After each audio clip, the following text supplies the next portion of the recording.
Certaines épreuves de notre vie peuvent être vécues comme de véritables tremblements de terre et changer à tout jamais le cours de notre existence. Certaines relations avec les autres, avec nous-mêmes, avec le monde peuvent nécessiter une harmonisation, se révélant être parfois un véritable défi. Bonjour, je suis Virginie Chastel, créatrice du podcast Osmose Harmonisons nos relations.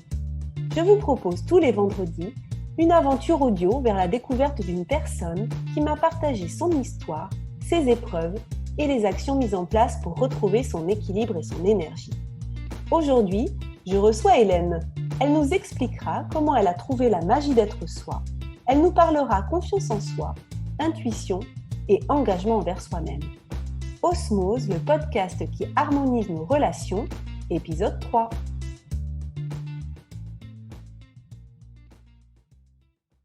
Bonjour Hélène! Bonjour Virginie!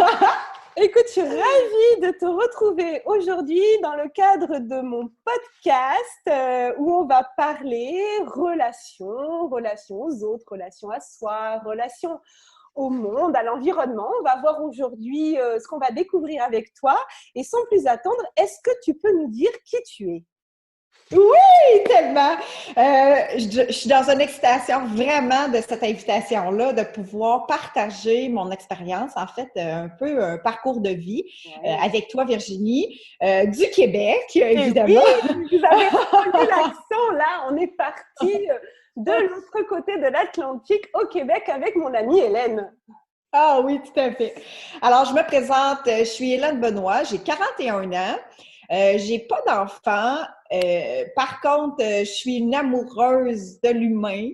Je suis en relation aujourd'hui avec mon amoureux et j'ai un chien que j'ai adopté, un Golden Doodle qui a 2 ans, qui est avec nous ensemble.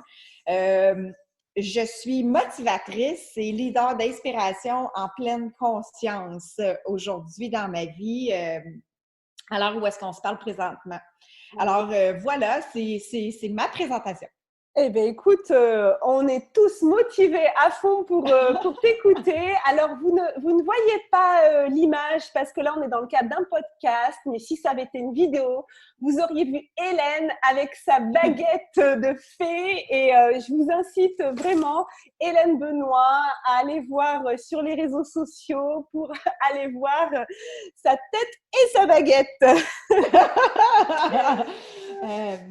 On s'est déjà rencontrés avec Hélène, on a déjà fait un Facebook Live où Hélène m'avait invitée à parler de confiance en soi, donc vraiment je vous invite à aller découvrir ça, vous l'avez sur les réseaux sociaux d'Hélène et aussi sur ma chaîne YouTube.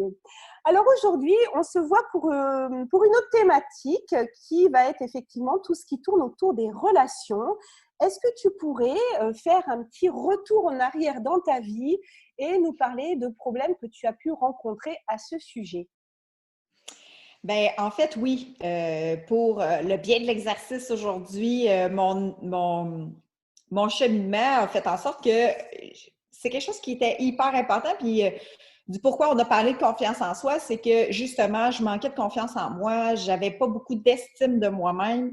Puis, je crois que je suis arrivée avec, en grandissant, ça a été toujours un peu bousculé tout ça.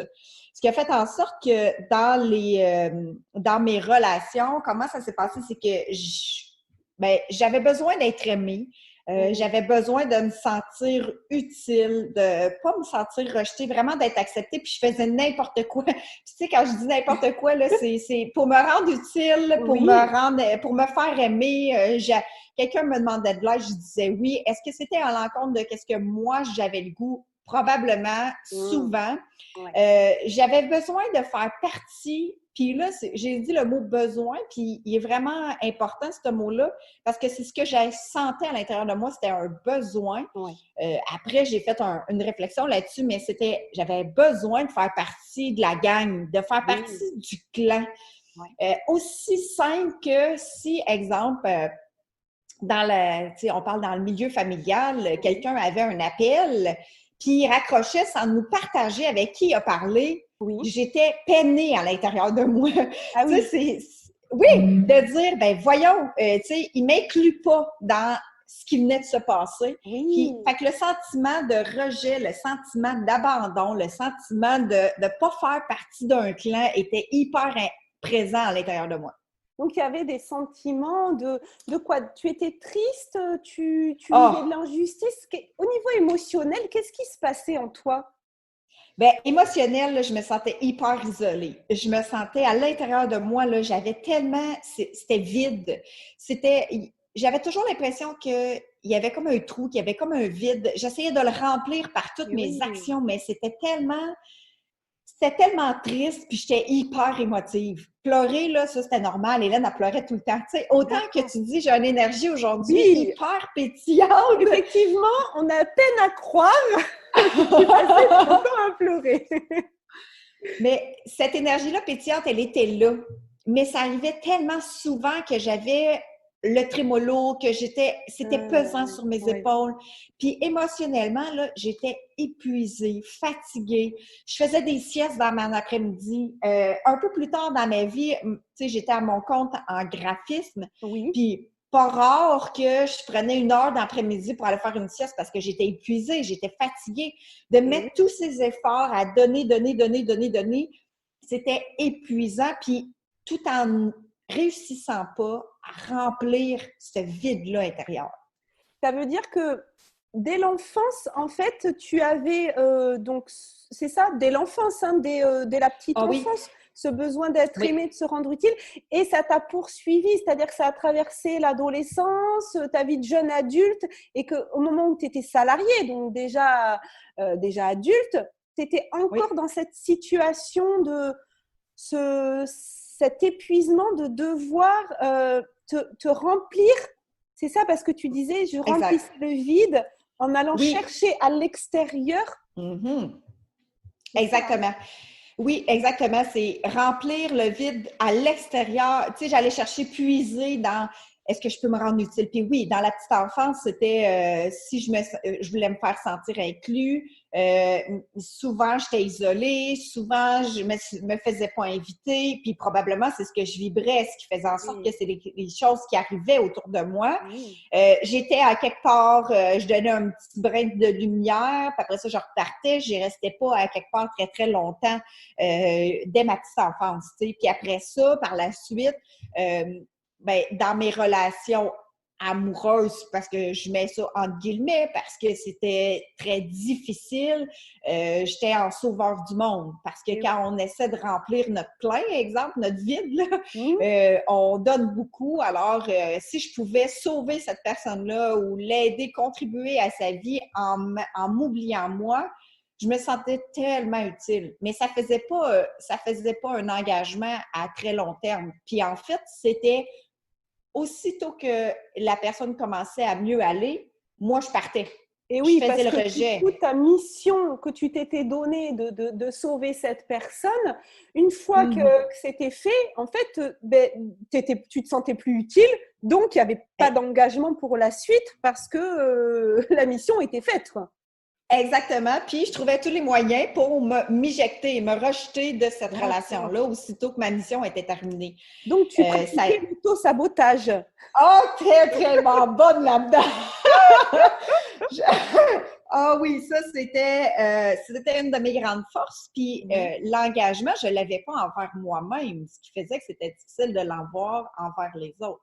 Et même, je me souviens, dans les relations familiales où est-ce que j'ai une sœur aînée, elle a 3 enfants, puis quand ma famille m'appelait pour me dire « Viens-tu faire un tour? » Tu sais, fait que mais je disais oui, mais je disais jamais oui 100%. Je disais oui en attendant s'il n'y avait pas autre occasion qui pouvait se présenter puis dire « Je te dis oui, mais… » Si j'ai d'autres choses de plus importantes, et je prenais tellement d'invitations, puis j'allais un petit peu à chaque place, mais je n'étais pas engagée et ni présente quand j'étais là. Quand j'étais là, j'étais ailleurs. Ouais, qu'est-ce qui te dérangeait? Qu'est-ce qui t'empêchait d'être pleinement présente? Bien, l'inconfort envers moi-même, je pense, qui faisait que je voulais tellement rendre service puis être utile à quelque part que juste ma présence, il n'y avait pas de valeur pour moi d'être juste présente puis que ça… Pour moi, ça n'avait pas une valeur. C'est ça, tu te dévalorisais en fait en te disant si je ne peux pas apporter quelque chose aux autres, ma seule présence n'a pas d'importance. Si je n'apporte rien, à quoi bon? Exactement. C'est ce qui faisait que je ne restais pas à un endroit si c'était juste pour ma présence. D'accord. Oui, ça suffisait pas. Pour toi, c'était pas assez. Juste ta simple présence n'avait pas assez de valeur pour que ça vaille la peine de venir. Au risque de te faire rejeter, c'était ça. Il y avait cette crainte que les autres se disent c'est pas intéressante. Ben, en fait, les gens ne disaient pas ça, puis il n'y avait aucun espoir qu'ils me disent ça. La seule chose, c'est que c'est moi-même, je me trouvais tellement pas assez importante puis assez de valeur que je me rejetais avant même d'être rendue ou de dire oui. Et oui, ça veut dire que tu prenais même pas le risque que ça arrive, donc tu arrêtais les choses avant que ça puisse arriver. Comme ça, ça n'avait même pas la peine. Ah oui. Ah oui. Puis, ah oui, tellement. Puis, tu sais, dans des sorties, dans des occasions, on part en chalet avec des amis, je vais y aller avec mon auto au cas où que je me rende compte que finalement, j'ai pas de valeur ajoutée là, je vais pouvoir prendre mon auto, partir, m'engager là, dans des activités, dans des relations, dans des amitiés. J'étais là, mais il faut pas que je me sente squeezée, il faut pas que je me sente, tu sais, c'était hyper important parce que sinon je me rejetais, puis j'aimais mieux partir que de savoir que je pouvais être aimée pour qui j'étais. Et là, tu vois, on parlait d'auto-sabotage. Ça, c'est quand on analyse les choses après coup. Mais est-ce qu'au moment où tu vivais ça, est-ce que tu te rendais compte qu'il y avait que dans ce que tu faisais, dans tes actions, dans tes comportements, est-ce que tu te rendais compte que tu t'auto-sabotais ou est-ce que toi, tu disais… qu'est-ce que tu disais en fait à ce moment-là? Ben, pour ce que je me rendais compte, c'était que j'étais dans des patterns. À l'âge de… Oui. Parce qu'à l'âge d'à peu près 23 ans, je pense à peu près dans ces âges-là, j'étais tellement… J'ai fait des choix de dire oui à des choses que à l'intérieur de moi, c'était non. D'accord. Mais je n'étais pas capable de le dire. Ce qui a fait en sorte qu'un petit peu plus tard, j'ai resté dans tout ça. Puis dans ces situations-là, à un moment donné, ça a fait comme là, c'est too much. Là, ça ne fonctionne pas. Je ne peux plus. Alors là, j'ai dit, c'est assez. Et comment tu t'es rendu compte? Excuse-moi, je te coupe. Comment tu t'es rendu compte que c'était too much? C'était mon inconfort. Le regard envers moi était… j'essayais tellement de trouver qu'est-ce qui n'allait pas chez moi qu'à un moment donné, j'ai commencé à lire des livres. J'ai suivi des cours d'énergie universelle. Où est-ce que, tu sais, j'ai dit, il y a quelque chose de plus grand. Mais je savais à l'intérieur de moi qu'il y avait quelque chose de plus grand. Il y avait quelque chose qui ne fonctionnait pas. Il y avait quelque chose qui… Tu sais, c'est comme si un robinet coule, puis tu te dis, c'est normal. Non, il y a quelque chose qui ne va pas, mais là, tu essaies de démancher ça pour voir qu'est-ce qui coule, mais tu ne trouves pas. Fait que là, tu vas dire, bon, ben je vais essayer telle affaire, je vais essayer telle affaire, je vais essayer telle autre chose. Fait que j'ai commencé à suivre des cours d'énergie universelle. Puis ça, c'est vraiment l'éveil de l'énergie qui est partout. Après ça, j'ai commencé à lire des livres, à demander, vous recevrez. Après ça, une formation, puis après ça, une autre formation. Puis là, c'est toujours avant de commencer à apprendre à dire non, là, tu sais. Je savais qu'il y avait quelque chose, j'allais me former pour trouver une façon de changer cet inconfort-là. Puis à force de voir que finalement, ce que moi, le reflet que j'ai à l'extérieur qui fait que je me sens pas à ma place ou je me sens pas à la bonne place, bien, fait en sorte que tout revient à moi, tout revient à ma décision. Fait que si moi, je dis pas c'est assez, bien, je vais rester là-dedans toute ma vie. Oui. Alors, à ce moment-là, j'ai dit non. Là, j'ai dit, peu importe c'est quoi la situation, je me dis, si ça change pas, je m'en vais. Fait que à partir de ce moment-là, j'ai fait le choix de partir. Puis là, j'ai commencé encore plus dans le développement personnel, de lire encore plus de livres. Paulo Coelho, tu sais, nomme-les toutes, le chemin de Compostelle. Quand tu dis, tu as fait le choix de partir, c'est-à-dire? Oui. Ben, j'étais dans une relation à ce moment-là, puis là, j'ai fait comme, d'accord, voici, Oui. Je suis inconfortable présentement. Puis j'ai D'accord. nommé. Je suis Oui. inconfortable. Est-ce qu'on est prête à discuter pour changer l'inconfort? Oui. La personne m'a répondu non. Oui. Il n'y a rien qui. Pour la personne, il n'y Oui. avait pas d'inconfort. Oui. Ou en tout cas, elle ne voulait pas le nommer. Oui. Fait que j'ai fait comme, ben parfait, ben dans ce cas-là, moi, ma décision, elle est prise, je m'en vais. Oui. Fait qu'à partir de ce moment-là, j'ai changé, j'ai parti, j'avais à peu près 25-26 ans. Oui. Puis à partir de ce moment-là, tout le chemin a basculé où est-ce que là, j'ai commencé à un petit peu plus m'écouter. Mais là, je dis juste un petit peu plus parce que notre petite voix qui dit qu'il faut l'entendre, qu'il faut l'écouter, notre ressenti, notre percevoir, puis écouter de commencer à s'aimer, se valoriser. Tout ça, c'est fait à petite échelle, à petite échelle. Mais il y avait quand même un point de départ, c'est-à-dire qu'à un moment donné, tu as quand même eu cette prise de conscience de te dire, si je ne me retrousse pas les manches, enfin, je ne sais pas si on dit ça en québécois, oui, enfin, oui. si on ne fait pas l'effort en fait de se rendre compte qu'on a une part de responsabilité et que donc on a une possibilité. Si on a de la responsabilité, c'est qu'on a la possibilité de changer les choses. Donc, ça veut dire quand même qu'à un moment donné, il y a une petite graine qui a été plantée dans ton esprit. Et ça, s'il n'y a pas ça, il ne peut pas y avoir la suite.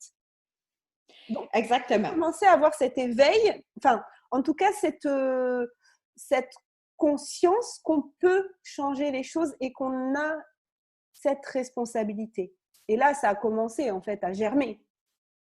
Exactement. Puis c'est vraiment un moment dans ma vie où est-ce que je faisais le portrait de tout ça, puis je me suis rendu compte que ça a été un éveil de dire, ben là, non, ça peut plus continuer comme ça, tu sais. Oui. Ce qui fait en sorte que le moment où tu dis, ben peu importe, tu sais, quand on dit, ben all in, on y va, là, on joue la carte de ça marche, ça passe ou ça passe pas. Oui, Je mets ça tout ça. casse. Ouais. Exactement. On y va au complet. Quitte à tout perdre. Puis là, tu te dis, j'y vais, j'annonce mes couleurs, puis ça peut pas être pire que qu'est-ce qui se passe là présentement, là. Eh bien oui. On prend le risque de se dire, de toute façon, au point où on en est, autant jouer franc jeu, quoi. Exactement. Mais tu sais, c'est d'aller au bout du bout, tu sais. On dit ça, nous autres au Québec, là, aller au bout du bout, là, c'est... Faut pas... aussitôt qu'on a un éveil, on prend pas les décisions maintenant. Aussitôt qu'on a l'éveil, on dit, bon, on va le réessayer, on va essayer encore, on va essayer encore. Ben là, c'est peut-être moi qui n'est pas correct, c'est peut-être moi qui n'ai pas fait les bonnes choses, c'est peut-être moi. Puis on remet toujours ça sur notre faute à nous. Ce qui fait en sorte qu'avant qu'on se dise, ben attends un petit peu, là, il y a peut-être la situation qui me convient pas. Alors, moi, je vais sortir de ce cadre-là pour voir si ce sentiment-là va disparaître ou si ça va changer. Puis, tu sais, quand on parle de... tu sais, je suis dans différentes... j'ai fait un chemin, là, aujourd'hui, j'ai 41 ans, fait que, tu sais, j'ai fait un chemin entre 20 quelques années puis 41. Puis souvent, dans les formations ou dans les livres, ils nous expliquent de dire, projette-toi dans 5 ans, avec la décision que tu prends aujourd'hui, comment tu te sens? Puis si tu ne la prends pas, comment tu te sens? Puis de tenter l'expérience de l'énergie entre les deux options. Mais veux pas, c'était inconscient, mais c'est ça que j'ai fait à ce moment-là. Ce qui m'a permis de créer tellement d'espace, tellement de liberté, tellement de poids enlevé sur mes épaules que ça a fait « Ah ben, c'est cette décision-là, peu importe ce qui se passe, parce que j'étais prête à tout perdre. » Puis, c'était pas tout perdre, c'était tout à gagner parce que j'ai fait un choix pour moi aujourd'hui. Ça n'a pas terminé mon aventure de ma quête en rapport à moi-même. À partir de ce moment-là, ça a été l'inverse, ça a été construction puis restructuration de mon moi jusqu'à la dernière aventure. Oh, tellement. Moi, je dis toujours que j'ai plusieurs vies de chat, puis là, je suis dans une autre vie de chat. Ils disent que les chats ont plusieurs vies, puis là, je suis dans une autre vie de chat dans ma vie aujourd'hui. C'est la nouvelle Hélène, en fait. C'est-à-dire que la nouvelle Hélène, une nouvelle version de toi-même et qui te plaisait plus, alors, quand même. Bien, plus on est en lignée avec qui on est, puis, tu sais, c'est toutes des choses qu'on entend, qu'on a entendues.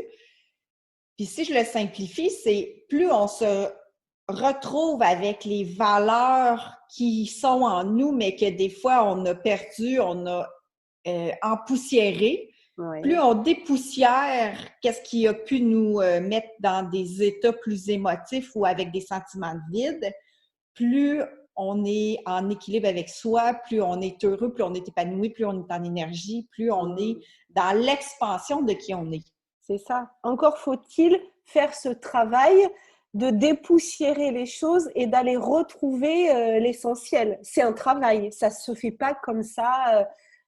Voilà, on ne se réveille pas un matin en disant « Allez, aujourd'hui, on dépoussière tout et tout va bien ». C'est un cheminement que tu as fait. Exact.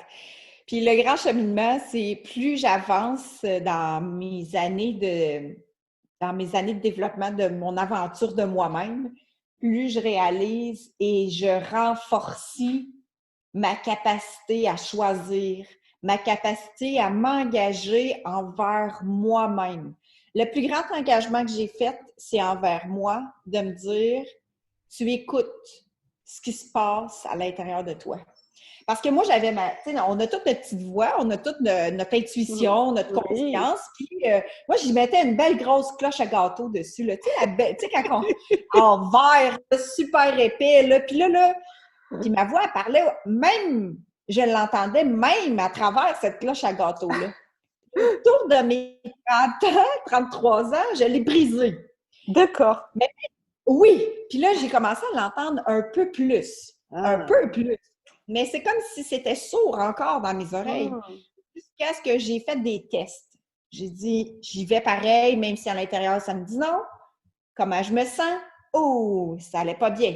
Parce que quand j'y allais pareil, même si ma voix me disait de pas y aller, ce que je revenais dans l'isolement, pleurer, pas parler à personne pendant 2, 3, 4 jours, personne ne s'en rendait compte. Puis que quand je ressortais en public, tout le monde disait « Ah, Hélène, ça va super bien tout le temps. » Aujourd'hui, c'est plus réel que je vais toujours bien. Toujours bien, mais tu sais, ça reste pas longtemps, les émotions. Ça prend plus 4 jours, ça prend 1 heure, 10 minutes, 10 secondes. C'est différent. Mais avant, je pouvais m'isoler là, dans ma maison là, pendant 3 jours, là, pas parler à personne, juste envoyer des courriels pour être sûr que personne ne sache s'il y avait des appels, puis je répondais pas. Mais que genre, quand je ressortais dans le public, tout le monde faisait comme « Hey, c'est donc bien cool, tu vas donc bien bien! » Ben oui, ça faisait 4 jours que j'étais isolée chez nous, je voyais pas. Et qu'est-ce qui a fait alors que tu as réussi? Est-ce que c'est, voilà, à force de cheminer, d'avancer, voilà, est-ce que tu peux nous dire un petit peu concrètement comment tu as fait pour réduire ces moments en fait où tu avais besoin de t'isoler dans une énergie hyper basse, quoi? Oui. Dans mon travail de graphisme, j'étais encore, puis je vous dirais, là, ça n'a pas changé depuis 20 ans, là. Ça a été graduel, mais clairement, où est-ce que là, mon changement, il est majeur, c'est dans les 2 dernières années. Là. À partir de l'aube de mes 40 ans, là, c'est-à-dire 39, 38, là, jusqu'à aujourd'hui, que là, c'est réel, c'est profond, c'est ancré, c'est en moi. Concrètement, ce que j'ai fait, c'est j'ai réalisé que l'endroit où j'étais, encore une fois, ne me convenait plus. On est toujours en transformation, puis choisir d'accepter cette transformation-là, puis de dire, ben, si ça ne convient plus maintenant, qu'est-ce que je peux créer d'autre? Qu'est-ce que je peux faire d'autre? Qu'est-ce qui est léger pour moi de continuer dans mon chemin de vie? J'étais prête encore une fois, puis ce changement-là, c'est à 38-39, à l'aube de mes 40. J'étais encore prête à ce moment-là de dire « all-in ». Je mets tout sur la table, je verrai ce qui va se passer dans ma vie éventuellement. S'il faut que je retourne travailler dans une situation comme dans un magasin ou dans pompiste ou dans un centre de fleurs pour juste trouver où est-ce que j'ai goût vraiment d'être, bien, j'irai faire ça, tu sais. J'étais prête à aller jusque-là. Donc, c'est passé par le côté professionnel. Professionnel, personnel, j'y avais pas d'amoureux, j'étais toute seule, je savais que j'étais dans des patterns de vouloir sauver le monde, c'était de moins en moins présent, mais c'était encore là. Puis à un moment donné, je me suis dit, Hélène, est-ce que tu es prête à t'engager envers toi-même? C'est ça, te sauver toi, au lieu de Oui, vouloir sauver les autres. exact. Alors, m'engager envers moi-même était en définition de te dire oui à toi, puis non aux autres. De valider si l'activité qu'on te propose, est-ce qu'elle te convient? Est-ce que tu as le goût réellement? Est-ce que c'est intéressant pour toi, à l'intérieur de toi, de dire oui à ça? Si c'est oui, go. Oui. Si c'est non, vas-y pas. Et oui. Puis, vas-y pas sans explication. Tu n'es pas obligé de définir le pourquoi du pourquoi du pourquoi. Tu y vas pas. Oui. J'ai diminué mes explications pour arrêter de me diminuer face aux autres, pour me valoriser moi. Et oui, parce que les explications, au bout d'un moment, c'est plus des explications, ça devient des justifications, de devoir justifier aux autres ce qui serait bon ou mauvais pour nous. Mais ce qui est bon ou mauvais pour nous, je dirais, ça nous regarde en fait, c'est ça. Puisque ça serait peut-être bon pour quelqu'un d'autre, mais pour toi, ça ne l'est pas. Donc, à quoi bon aller se justifier alors que l'autre personne, elle n'a pas forcément la même vision des choses et c'est sa vie, elle peut accepter. Donc, tu n'es plus rentré en fait dans la justification. Exactement, parce que j'ai réalisé que quand je commençais à expliquer le pourquoi puis que je rentrais dans des justifications, c'est que j'étais pas en cohérence, j'acceptais pas de me choisir. Mais oui. J'acceptais pas 100% de me choisir. Mmh. Puis si je refais un bond en arrière, j'ai toujours choisi de me faire aider plutôt que de prendre 10 ans pour comprendre. J'étais allée voir un travailleur social, j'étais allée voir une coach de vie, j'ai lu des livres, j'ai fait des formations en psychologie, justement en développement personnel. Puis, à un moment donné, il y a quelqu'un qui m'a dit « un plaisir par jour ». Mmh. Tu te dois de te faire un plaisir par jour pour t'honorer. Puis là, c'est très banal. Achète-toi le meilleur café que tu aimes. Va te chercher un café latte, prends-toi un bain, lis 2 livres dans ton livre, mets ça, tout ça, une fois par jour, que ça dure 5 minutes ou une demi-heure ou 1 heure, mais pour toi. Oui. Fait que j'avais la mine plus basse, je me disais, je me suis-tu donné un plaisir aujourd'hui? Est-ce que je me suis permise de m'honorer moi aujourd'hui? Puis là, ça a fait comme, mais non, c'est sûr que non.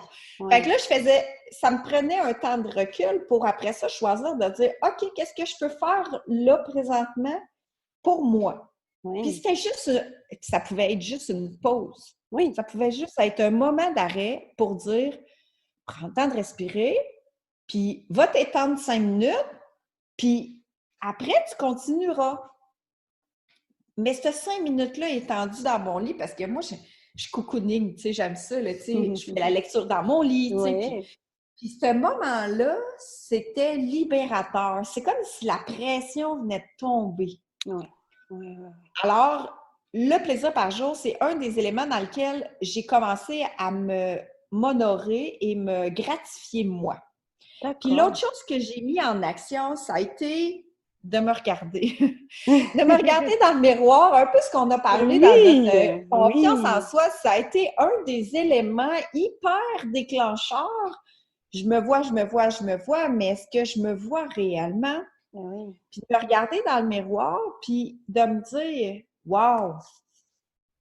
T'es là aujourd'hui, puis je m'aime. » Oui. J'ai tout en moi pour réussir. Mais j'y croyais pas au début. J'y croyais pas. Et juste pour préciser, se regarder dans le miroir pour nos auditeurs, c'est vraiment se regarder dans les yeux. C'est-à-dire, c'est pas se regarder alors les petites rides qu'on a, ou alors le nez qu'on a, il nous plaît pas, ou nos cheveux, on est mal coiffé, ou on n'a pas la bouche qu'on voudrait, on n'a pas les cheveux. C'est se regarder dans les yeux, comme d'âme à âme, comme si on avait notre meilleur ami en face de nous. C'est vraiment... Voilà, et ça, c'est pas facile au départ, de se regarder vraiment dans les yeux. Non. Je me repoussais mon regard du miroir les premières fois, puis j'étais tellement gênée. J'étais gênée de me regarder, puis de me voir yeux dans les yeux, puis surtout, en plus de me parler, j'étais encore plus gênée. Puis à un moment donné, fois après fois, ben, je me rendais compte que finalement, je le faisais dans mon miroir, dans l'auto. Je baissais mon rétroviseur, puis je disais, OK, là, let's go, Hélène. T'es capable. Ah, let's go! T'es capable! Ah ouais! Puis, tu sais, c'était pas juste... Aujourd'hui, je me rends compte que les mots, tu es capable, tu as tout en toi. C'est maintenant, aujourd'hui, ça s'est transformé en disant que je m'aime, puis j'ai foi en moi. Oui. Croire en toi, on nous a appris qu'il fallait que les autres croient en nous autres, mais nous, là, est-ce qu'on croit en nous? Ouais, c'est ça. Ne pas Quel attendre langage? des autres. Déjà, de se faire soi-même ce cadeau à nous-mêmes. Oui. De croire en soi, puis d'avoir foi en ce que tu te dis en toi. Combien de paroles dévalorisantes je me suis dit, ben non, j'y arriverai pas, je suis pas capable, ben voyons, c'est trop difficile, puis là, les gens m'aimeront pas, ça va être, je vais en aller dans un 5 à 7, qu'est-ce qu'ils vont penser, puis là, tu mets des costumes, tu te mets encore plus belle, puis tu te mets encore plus maquillée, mais en fait, en dedans de toi, t'es vide. Ce qui fait en sorte que plus je me disais que je m'honorais, que je m'aimais, que j'avais foi en moi. Puis je te dirais, avoir foi en soi, là, c'est dans la dernière année, depuis un an, que j'ai réellement réalisé que, tu sais, quand on nous dit là, que tout est possible, est-ce que les gens y croient vraiment? Est-ce que les gens ont vraiment le sentiment à l'intérieur que c'est réel? Mais pour moi, maintenant, là, actuellement, à l'heure qu'on se parle, j'y crois profondément dans toutes les cellules de mon corps, là, présentement. Et oui. J'y croyais pas. J'y croyais pas. C'était, ben oui, c'est pour les autres, c'est tout. Mais moi, est-ce que tout est possible pour moi? Hélène Benoît? Oui. Ouais. Aujourd'hui, j'y crois. Ouais. Puis encore plus avec le cheminement que j'ai fait depuis un an, puis ça a été là, vraiment les outils concrets que tu m'as posés comme question. Là, je viens de t'en donner deux, de m'honorer, de m'aimer, de me regarder dans le miroir, puis de me dire des paroles valorisantes quand je me regarde dans le miroir. Puis il y en a deux autres dans lesquels j'ai vraiment pratiqué. Puis depuis la dernière année, puis qui a fait un sens encore plus grand, qui fait en sorte que j'écoute encore plus mon intuition, ma voix. C'est l'outil de léger, lourd. Ça a été quelque chose dans lequel, pour moi, ça a été hyper concret. Entendre sa petite voix, son intuition, sa conscience, OK, oui, mais comment on comprend ça concrètement? Mon cerveau avait besoin de comprendre. Pour comprendre, en fait, c'est que quand c'est léger, quand mes cellules ils pétillent, puis que je me sens heureuse, puis que je me sens comme un oiseau, puis que je me sens invincible, je suis comme « Ah, c'est donc bien cool! » Ça, c'est léger pour moi. Quand c'est excitant, c'est léger, mes cellules sont en fête, j'ai pas le sentiment que j'ai un poids sur les épaules. Ça, là, cette légèreté-là, ça, c'est ma voix. C'est ma voix VOIE, VOIX, c'est mon intuition, c'est mon corps qui me dit « Ah oui, ça c'est cool, c'est le fun, ça va t'amener quelque chose d'extraordinaire. » Puis, à l'inverse, quand je commence... Puis moi, j'avais des crampes dans mon ventre. Quand je savais que je n'étais pas à bonne place, là, ben j'avais des crampes dans mon ventre, puis crampes, là, à faire mal, là, tu sais. J'allais tout de suite aux toilettes. Ça, c'était un signe, là. Puis l'autre affaire, c'était, je me sentais fatiguée, pesante. Ça faisait une boule dans ma gorge, ça faisait une boule dans mon ventre. Puis quand ça, c'est là, c'est lourd. C'est un sentiment de lourdeur, de contraction dans toutes mes cellules. C'est comme si il fait froid, là, tout d'un coup, là, puis ça fait comme « Ouh! » Tout mon corps squeeze. Ça veut dire que je ne suis pas à la bonne place. C'est pas léger, c'est pas... Pose-toi des questions. Puis l'autre outil que j'amène, c'est les questions de qu'est-ce que j'en fais. Puis ça, c'est Access Consciousness qui m'a amené, accès à la conscience, avec les outils d'Access Consciousness qui m'ont amené à intégrer ces outils-là de qu'est-ce que j'en fais. La question, le pouvoir de la question, il existe depuis des années. Bien sûr. Demandez, vous recevrez, Edgar Tolle. Ils ont tous parlé de ça.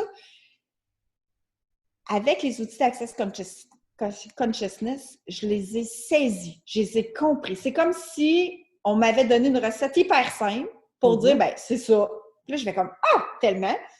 Puis ces questions-là nous amènent à nous ouvrir à des choix de possibilités, de ne pas rester dans la lourdeur. Et de ne oui. pas rester dans la contraction de ce qu'on est, ce qui fait en sorte que j'ai compris beaucoup de choses à travers ces questions-là que je me suis posées à moi pour trouver mes réponses. Puis que quand ça devient plus léger, ça fait comme, ben, OK, c'est là la voie. C'est là, tu sais, là, c'est léger, alors vas-y là. Mais dans cette zone-là, il y a quelque chose qui cloche. Puis j'ai pas besoin mentalement de savoir ce qui cloche. C'est J'ai ça, c'est juste... faire confiance à son intuition et écouter son corps. Parce que tu dis, voilà, le mental, à ce moment-là, il n'intervient pas, en fait. Il faut arrêter, à Exact. un moment donné, de faire tourner le petit hamster dans sa tête. Il faut dire, Oui. je pose le mental, c'est pas facile, hein, ça s'apprend. Voilà, tu l'as dit, Oui. hein, on peut pas dire pareil du jour au lendemain. Allez, je réfléchis plus. Bien sûr qu'on réfléchit, mais quand tu parles de ces sentiments de légèreté ou de lourdeur, c'est écouter son corps et apprendre à l'écouter et lui faire confiance. C'est surtout lui faire confiance, effectivement. Puis c'est en posant des questions qui m'a permis de faire encore plus confiance en tout ce que je savais déjà dans mon corps. Parce que là, Oui. tout ce qu'on explique, c'est pas une recette miracle. C'est Mais quelque non. chose qu'on sait déjà à l'intérieur de toutes nous autres. Puis tout le monde a ça à l'intérieur de soi. C'est juste que parce qu'on a acheté comme pensée limitante ou croyance limitante ou par la façon de nous dévaloriser ou de nous dire qu'on n'est jamais assez ou jamais à la hauteur puis qu'on a peur, bien, ça nous amène à tellement rester dans la contraction de notre corps qu'on devient confortable dans cette contraction-là. C'est ça. Ouais. On Quand on s'habitue. commence, oui, exactement. Puis quand on commence à toucher à cette légèreté-là, qui est comme encore plus légère, encore plus facile, tout devient plus dans l'abondance, dans l'accepter du recevoir. Tu deviens avec plus d'énergie, plus de pétillant, plus d'idées claires, plus de projets, puis ça se réalise. Et ça s'enchaîne et ça fait un cercle vertueux qui est que comme on a commencé à inverser la tendance, on a mis un petit coup de manivelle dans le bon sens et après ça part et plus on a de choses positives, plus ça attire de choses positives. Exact. Puis le plus grand danger, c'est au début, quand tout ça commence, c'est d'accepter que ça peut être plus léger, d'accepter que c'est facile. J'ai pas dit qu'on était plus sans émotion, qu'on n'était plus dans des choses où est-ce qu'il y avait des accros, mais ça devient plus dans la lourdeur, souffrance difficile, je vais mourir ma vie tellement c'est dur. C'est ça. On arrive plus rapidement à dépasser les choses, on reste moins longtemps par rapport à l'histoire que tu nous as racontée.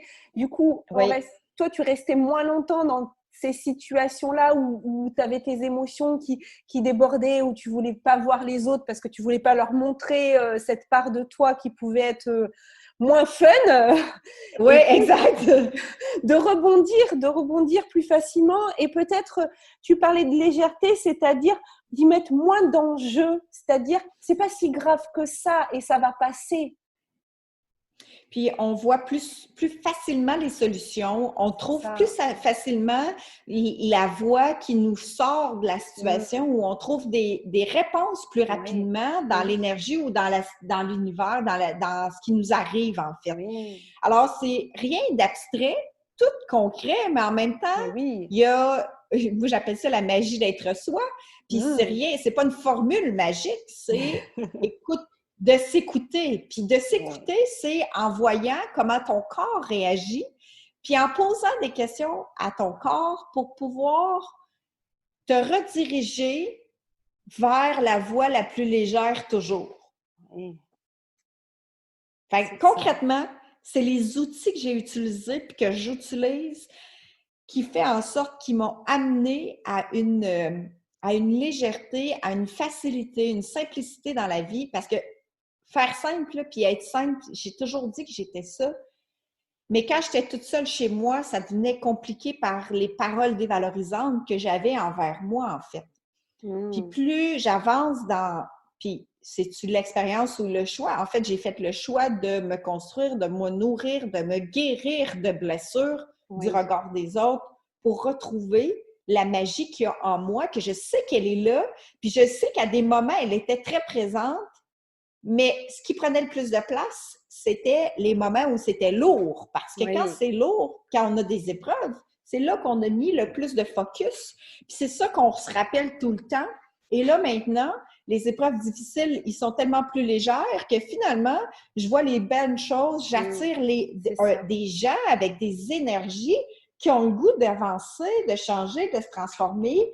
Juste être en présence de ce que je suis, ça leur fait du bien, ce qui fait en sorte que c'est ce que c'est ma vie aujourd'hui. Oui, c'est-à-dire moins mettre de drame dans les choses qui se passent, moins de lourdeur, moins de prendre plus de légèreté. Et voilà ce que tu nous as dit, c'est un peu ton slogan, hein, la magie d'être soi, c'est-à-dire d'arrêter les prises de tête. Voilà, je sais pas si on dit ça au Québec aussi, d'arrêter de prendre la tête, là, de se faire la rate au courbouillon, voilà, d'écouter plus les réactions de son corps entre l'outil que tu nous as donné entre la légèreté et la lourdeur, et puis plein de petits outils que les auditeurs pourront réutiliser, le plaisir par jour pour s'honorer, prendre du temps pour soi, se regarder dans le miroir pour se reconnecter vraiment à soi et apprendre à s'aimer, parce que comment on peut être bien dans les relations avec les autres si déjà soi-même on s'aime pas. Donc ça demande au début un effort, mais on en vaut bien la peine, hein. Chacun en vaut la peine de s'aimer soi-même, de se valoriser. Et voilà, plein de belles pépites que tu nous as données aujourd'hui, Hélène. Je te remercie vraiment pour toutes ces belles choses.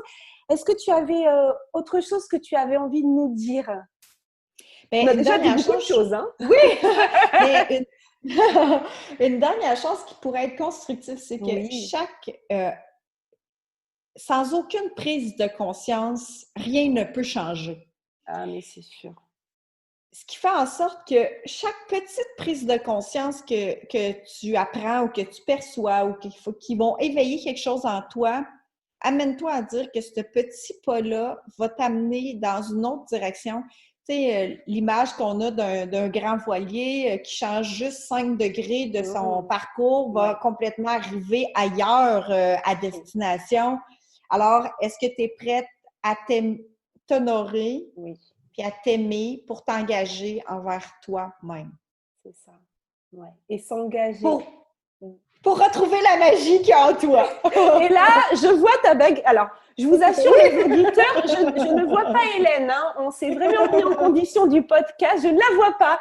Mais moi, je l'imagine en secouant sa baguette de la magie d'être soi. Écoute, vraiment, merci Hélène pour ta belle énergie. J'avais très envie de partager ce moment avec toi et je te remercie de m'avoir suivi dans cette aventure. Les auditeurs, je pense, ont été charmés aussi par ton accent, par ces belles choses. Je te souhaite une belle fin de journée, Hélène. Belle fin de journée à vous aussi, les auditeurs, et à très bientôt. Merci de tout cœur. Merci. Je suis remplie de gratitude. Merci. Mais moi aussi. Merci à toi, Hélène. Bye. Bye bye. Si cet épisode vous a plu, sentez-vous libre de le partager. Pensez à vous abonner si vous souhaitez recevoir les épisodes dès leur publication. Vendredi prochain, je recevrai Céline. Elle va nous raconter pourquoi elle a fait le choix à 20 ans de devenir religieuse. Pourquoi 12 ans après, elle a quitté sa communauté et quelles décisions elle a prises pour trouver l'amour de soi. En complément de ce podcast, je vous invite à me retrouver sur ma chaîne YouTube Virginie Chastel ou ma page Facebook du même nom, un samedi sur 2 pour des entrevues avec des leaders du développement personnel qui viendront nous partager leur point de vue et les clés qu'ils ont personnellement utilisées pour dépasser certaines épreuves de leur vie. Et pour encore plus de contenu inspirant, je vous donne aussi rendez-vous sur mon site internet virginiechastel.fr. En cadeau, vous pourrez télécharger les 22 questions qui ont le pouvoir de dépolluer votre vie relationnelle et me rejoindre sur le groupe privé Facebook Osmose, harmonisons nos relations. Belle fin de journée à vous et surtout, prenez soin de vous.